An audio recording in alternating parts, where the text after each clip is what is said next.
السلام علیکم ورحمۃ اللہ وبرکاتہ۔ ان الحمد للہ والصلاة والسلام علی رسول اللہ، اما بعد۔ محترم ناظرین کرام اور عزیز طلبہ، کتاب بلوغ المرام کے درس میں آپ کا خیر مقدم ہے۔ باب المسح علی الخفین چل رہا ہے۔ اس باب کی چند احادیث آپ کے سامنے پڑھی جائیں گی۔ پہلی حدیث حضرت ثوبان رضی اللہ تعالیٰ عنہ سے ہے، چنانچہ مؤلف رحمہ اللہ بیان فرماتے ہیں، وعن ثوبان رضی اللہ تعالیٰ عنہ قال بعث رسول اللہ صلی اللہ علیہ وسلم سریۃ فامرهم ان يمسحوا على الاصاعب یعنی العمائم والتساخین یعنی الخفاف، رواہ احمد و ابو داؤد و صححہ الحاکم۔ حضرت ثوبان رضی اللہ تعالیٰ عنہ سے مروی ہے، اور ثوبان ان کی ولدیت ہے بجدد بن جحدر، ابو عبداللہ کنیت ہے،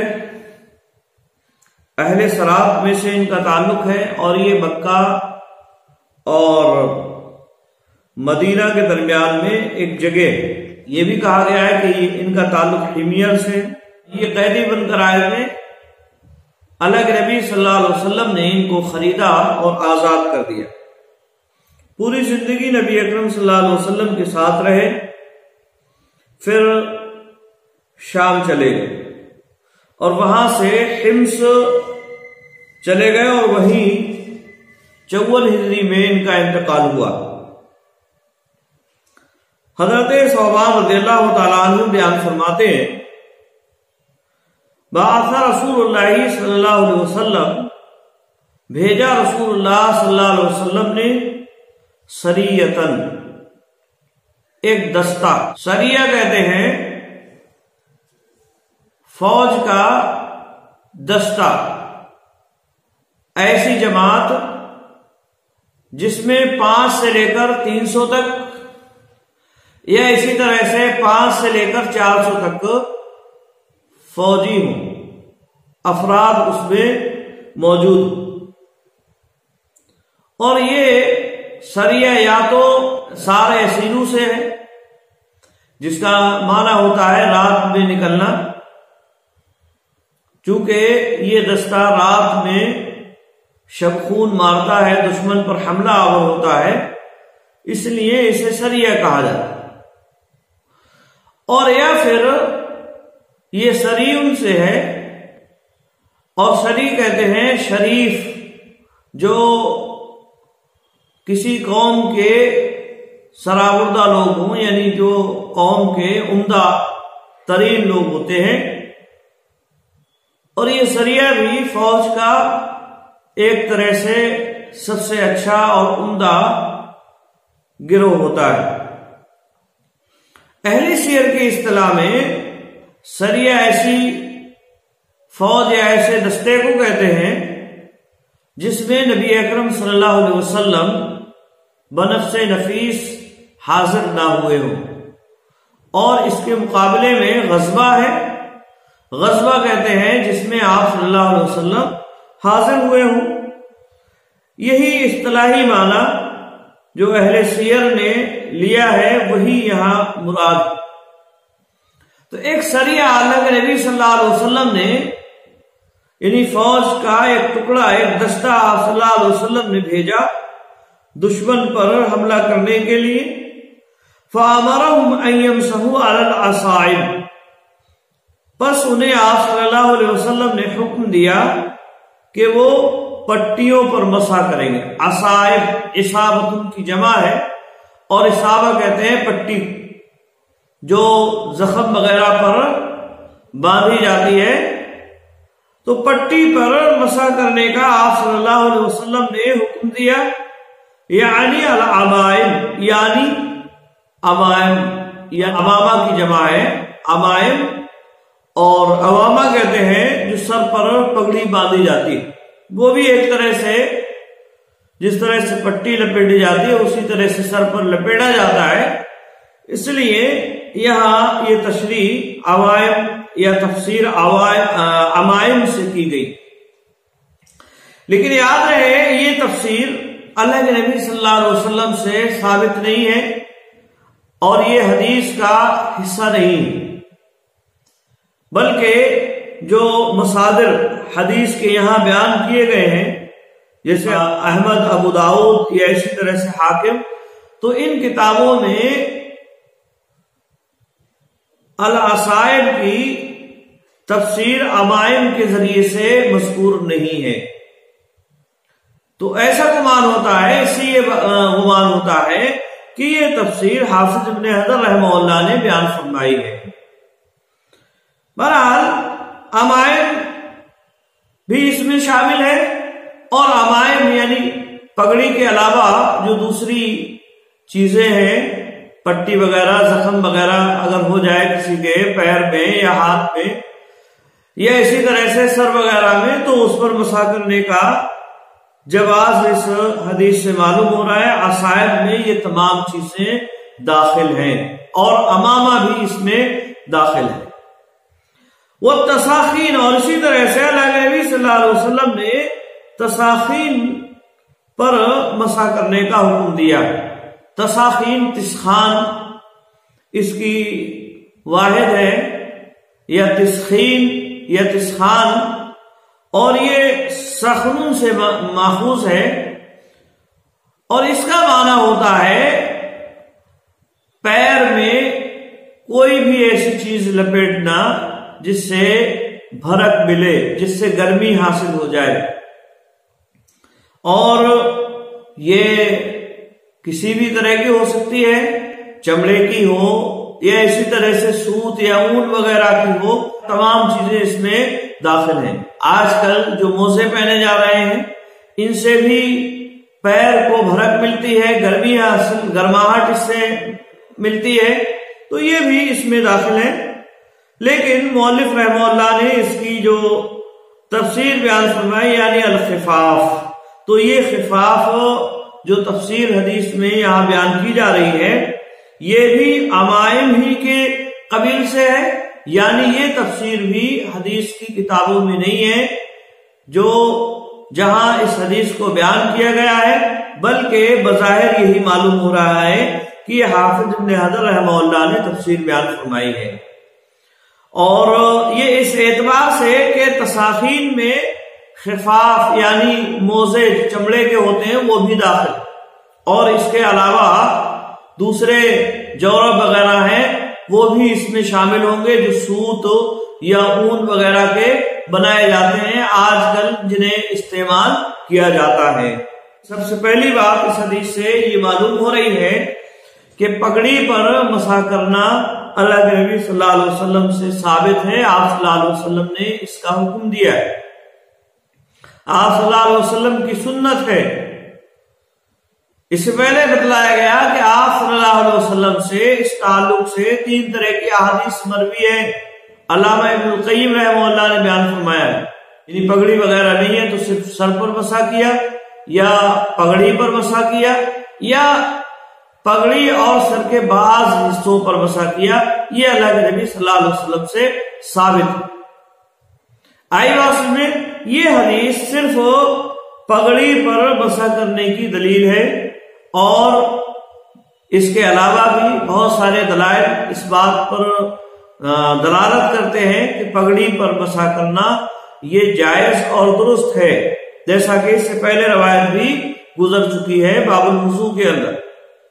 اور یہ حدیث بھی اسی بات کی دلیل ہے۔ لہذا پگڑی پر مسح کرنا یہ بلا کسی شک اور تردد کے جائز ہے۔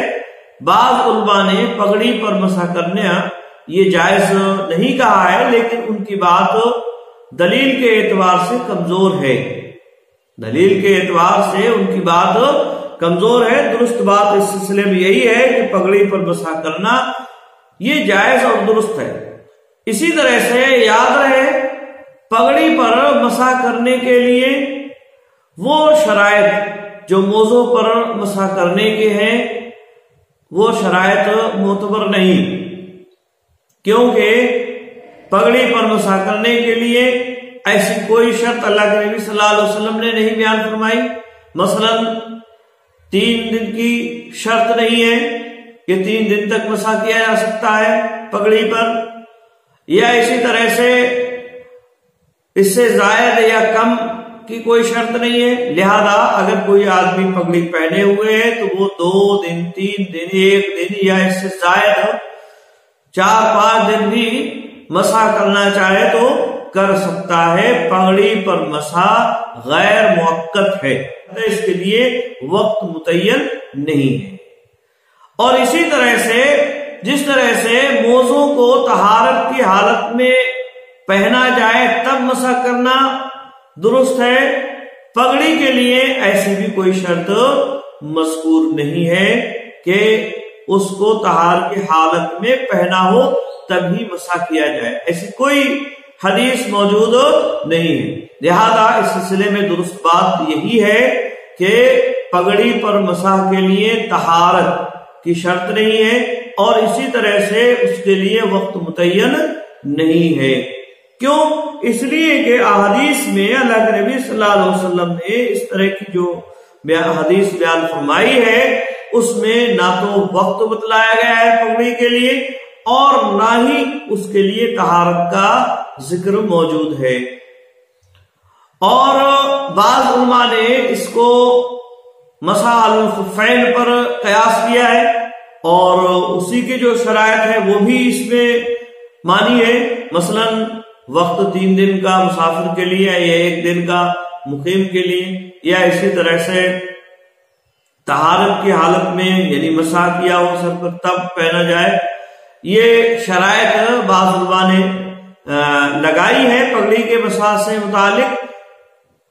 لیکن یہ ان کا قیاس ہے اور یہ مسح علی الخفین پر قیاس کیا، انہوں نے مسح علی الخفین پر اس کو قیاس کیا ہے، لیکن یہ قیاس درست نہیں ہے، قیاس مال فارق ہے، کیونکہ سر تو پہلے ہی سے مسح کیا جاتا ہے، اور جبکہ پیر پر غسل پیر کو دھلا جاتا ہے تو اس پر قیاس کرنا یہ درست بظاہر نہیں لگتا ہے۔ لہذا اس سلسلے میں صحیح بات یہی ہے کہ پگڑی پر مسح کے لیے ایسی کوئی شرط نہیں ہے کہ اسے طہارت کی حالت میں پہنا ہو، یا اسی طرح سے اسے جو ہے 3 دن ہی تک مسح کیا جا سکتا ہو، ایسی کوئی شرط احادیث کے اندر مذکور نہیں ہے۔ کئی علماء اسی بات کے قائل ہیں۔ بہرحال یہ تو پگڑی سے متعلق بات ہوئی۔ دوسری چیز اس حدیث سے جو معلوم ہو رہی ہے وہ تساخین پر مسح کرنے کی بات معلوم ہو رہی ہے، اور تساخین جیسا کہ ہم نے لایا، تساخین کا اطلاق ہر اس چیز پر ہوتا ہے جو پیر کو گرماہٹ پہنچائے، اور یہاں جو حافظ ابن حجر رحمہ اللہ نے جو تفسیر خفاف سے فرمائی ہے کہ اس سے مراد خف ہے، یعنی چمڑے کا موزہ اس سے مراد ہے، تو یہ ان کی ایک تفسیر ہے، لیکن یہ تفسیر اس بات کی دلیل نہیں ہے کہ اور جو دوسری چیزیں موزے وغیرہ جو چمڑے کے نہیں ہیں وہ اس میں داخل نہیں ہے۔ آئی بات سمجھے؟ اور نہ ہی اس سے یہ معلوم ہو رہا ہے کہ حافظ ابن حجر رحمہ اللہ اسی بات کے قائل ہوں کہ صرف چمڑے کے موزے پر ہی مسح کیا جا سکتا ہے۔ بہرحال کوئی بھی چیز جو پیروں کو گرماہٹ پہنچانے والی ہے، جیسے جورب ہے یا اسی طرح سے اور جو دوسری چیزیں پہنی جاتی ہیں ان پر مسح کرنا، یہ اس حدیث کی روح سے ثابت ہوتا ہے۔ جورب بھی اس میں داخل ہے، جو اون یا سوت وغیرہ کپڑے وغیرہ کا بنایا جاتا ہے، جیسا کہ آج کل ہمارے زمانے میں جو موزے چل رہے ہیں وہ، تو یہ بھی اس میں داخل ہے۔ اور جورب پر مسح اللہ کے نبی صلی اللہ علیہ وسلم کی بعض احادیث سے بھی ثابت ہے، اور اسی طرح سے صحابہ اکرام رضوان اللہ تعالی علیہ مجمعین کا اس تعلق سے امام ابو داؤد رحمہ اللہ نے، اور اسی طرح سے ابن قدامہ رحمہ اللہ نے اس پر اجماع نقل فرمایا۔ چنانچہ ابو داؤد رحمہ اللہ بیان فرماتے ہیں کہ مسح علی الخفین، یعنی جوربین پر مسح حضرت علی، ابو مسعود، برائے ابن عاصم، انس بن مالک اور ابو امامہ، سہل بن سعد، عمرو بن حریث وغیرہ نے کیا ہے۔ اور اسی طرح سے یہ حضرت عمر بن خطاب اور عبداللہ ابن عباس رضی اللہ تعالی عنہم سے بھی مروی ہے۔ آئی بات میں تو مسح، جوربین پر مسح، یہ صحابہ کرام رضوان اللہ تعالی علیہم اجمعین کی بڑی تعداد سے منقول ہے، اور اس کا مخالف کوئی نہیں، اس کا مخالف ہو کوئی نہیں۔ اسی طرح سے قدامہ رحمہ اللہ بیان فرماتے ہیں کہ صحابہ کرام رضوان اللہ تعالی علیہم اجمعین موضوع جورب پر مسح کیا کرتے تھے، اور ان کے زمانے میں اس کا مخالف کوئی نہیں ہے، یعنی صحابہ کرام کا کوئی مخالف اس سلسلے میں نہیں۔ تو گویا کہ یہ ایک طرح سے اجماع ہو گیا صحابہ کرام رضوان اللہ تعالی علیہم اجمعین کا جورب پر مسح کے سلسلے میں۔ آئی بات میں تو یہ جو ہے صحابہ کرام رضوان اللہ تعالی علیہم اجمعین کے تعلق سے بات ہوئی۔ اگر ہم تابعین کا معاملہ دیکھیں تو تابعین کی بھی ایک بڑی جماعت اس بات کی قائل ہے کہ جورب پر مسح کیا جائے گا، اور ائمہ مجتہدین میں سے امام شافعی ہیں، امام احمد بن حنبل ہیں، یہ بھی اسی بات کے قائل ہیں، اور اسی طرح سے ان کے علاوہ امام اسحاق بن راہویہ ہیں اور اوزاعی ہیں۔ احناف میں سے ابو یوسف یا محمد بن حسن الشیبانی، یہ تمام علماء اس بات کے قائل ہیں کہ جورب پر مسح کرنا جائز اور درست ہے، لہذا جورب پر مسح کرنا یہ صحیح اور درست ہے۔ اور اس سلسلے میں صحیح بات یہی ہے کہ جورب پر مسح کرنا یہ صحیح اور درست ہے، اور یہ حدیث تساخین کا جو معنی اور مفہوم اپنے اندر لیے ہوئے ہے، جو یہ لفظ، اس سے بھی یہ ثابت ہوتا ہے کہ ہر وہ چیز جو پیر کو گرماہٹ پہنچائے یا پیر میں پہنی جاتی ہے گرمی حاصل کرنے کے لیے یا سردی وغیرہ سے بچنے کے لیے، ان تمام پر مسح کرنا یہ درست ہے، ان تمام پر مسح کرنا درست ہے۔ تو یہ حدیث اس بات کی دلیل ہے۔ آئی بات میں کہتے ہیں رواہ احمد و ابو داؤد، اس کو امام احمد نے اور اسی طرح سے ابو داؤد نے روایت کیا ہے، وصححہ الحاکم، اور امام حاکم نے اسے صحیح قرار دیا ہے، امام حاکم نے اسے صحیح قرار دیا ہے۔ تو یہ حدیث پگڑی پر اور اسی طرح سے جورب پر مسح کرنے کی دلیل ہے۔ ایسا میں مؤلف رحمہ اللہ دوسری حدیث بیان فرماتے ہیں، وعن عمر رضی اللہ تعالی عنہ موقوفا وانس مرفوعا اذا توضأ احدكم ولبس خفيه فليمسح عليهما وليصلي فيهما ولا يخلعهما ان شاء الا من جنابه، اخرجه الدارقطني والحاکم وصححه۔ حضرت عمر رضی اللہ تعالیٰ عنہ سے مروی ہے موقوفاً، یعنی ان کے قول سے یہ حدیث مروی ہے، اللہ کے نبی صلی اللہ علیہ وسلم کی طرف اس کی نسبت وہ نہیں کرتے ہیں۔ وانس رضی اللہ تعالیٰ عنہ مرفوعاً، اور حضرت انس رضی اللہ تعالیٰ عنہ سے مرفوعاً مروی ہے، یعنی وہ نبی اکرم صلی اللہ علیہ وسلم سے اس حدیث کو بیان فرماتے ہیں۔ آئی بات میں یعنی حضرت عمر تو اپنے یعنی وہ خود اپنی طرف سے یہ بات بیان کر رہے ہیں، اب یہ بات انہوں نے کیوں کہی؟ ممکن ہے اللہ کے نبی صلی اللہ علیہ وسلم سے سنا ہو، اور حضرت انس رضی اللہ تعالیٰ عنہ اس کی نسبت نبی اکرم صلی اللہ علیہ وسلم کی طرف کرتے ہیں۔ کہتے ہیں اذا توضأ احدکم،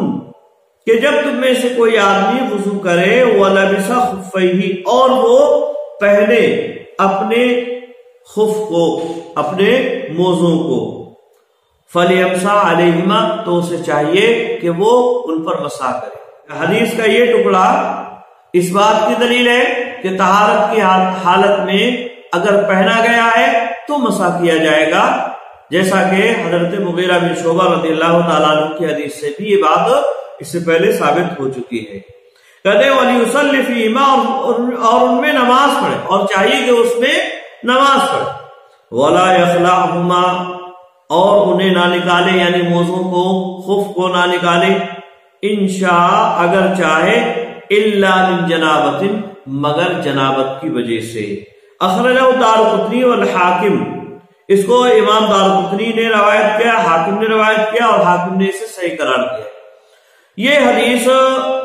دوسرا والا اس کا ٹکڑا جو ہے، ولا یخلعہما، اور انہیں نہ نکالے، انشاء اگر وہ چاہے، الا من جنابت مگر جنابت کے وقت، یعنی جنابت کے وقت سے نکالنا ہوگا۔ آپ کی دلیل ہے بظاہر کہ موزوں پر مسح کرنا غیر موقت ہے، یعنی اس کے لیے دن متعین نہیں ہے، جیسے اس سے پہلے روایات میں 3 دن 3 راتیں مسافر کے لیے اور 1 دن 1 رات مقیم کے لیے، تو یہ حدیث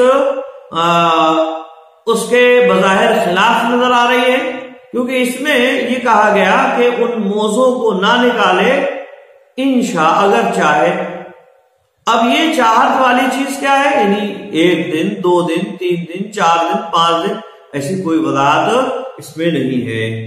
ہاں جنابت کی وجہ سے نکالنا ہوگا۔ تو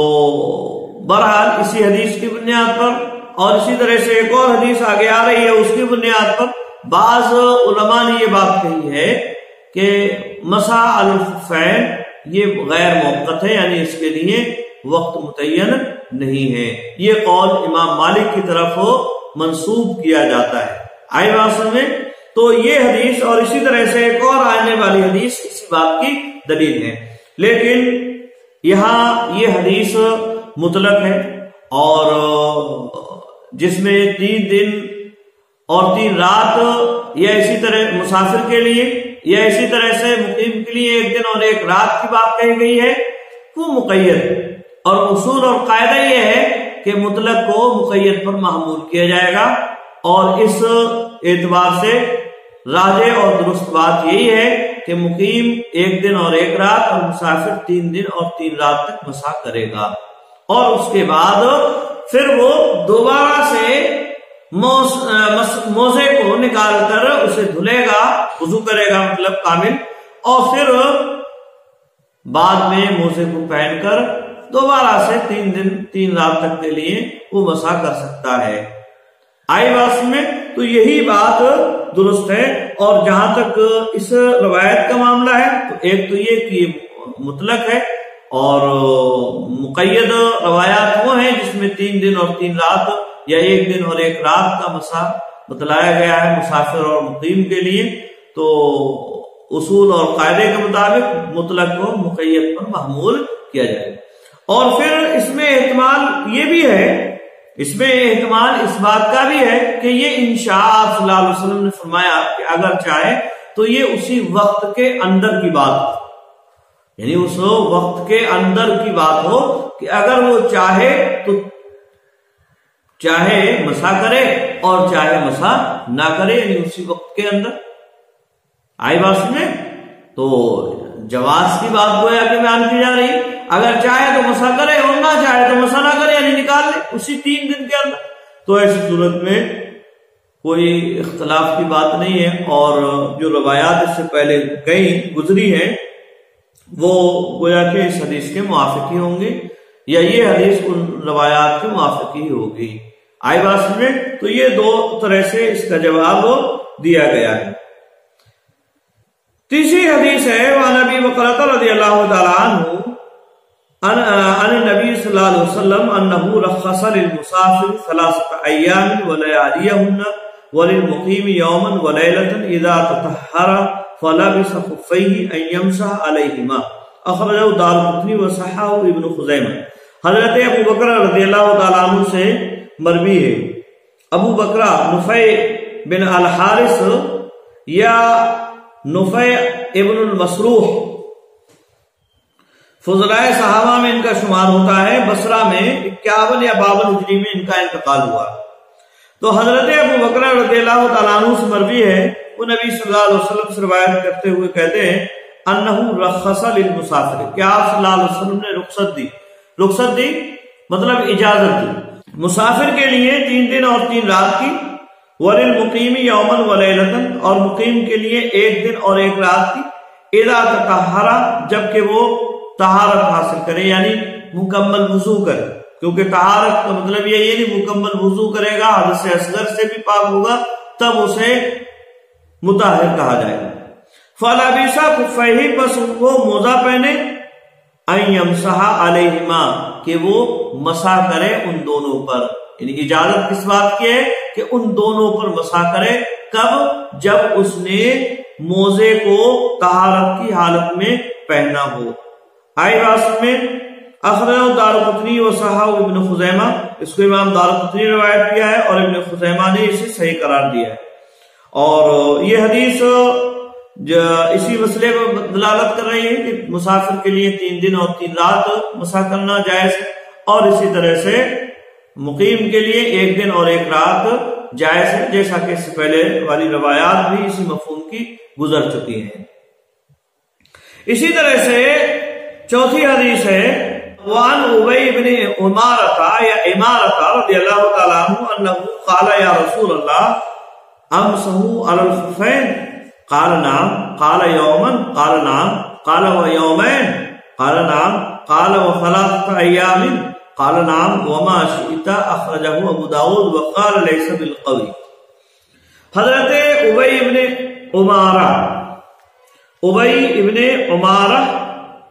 عمارہ یا امارہ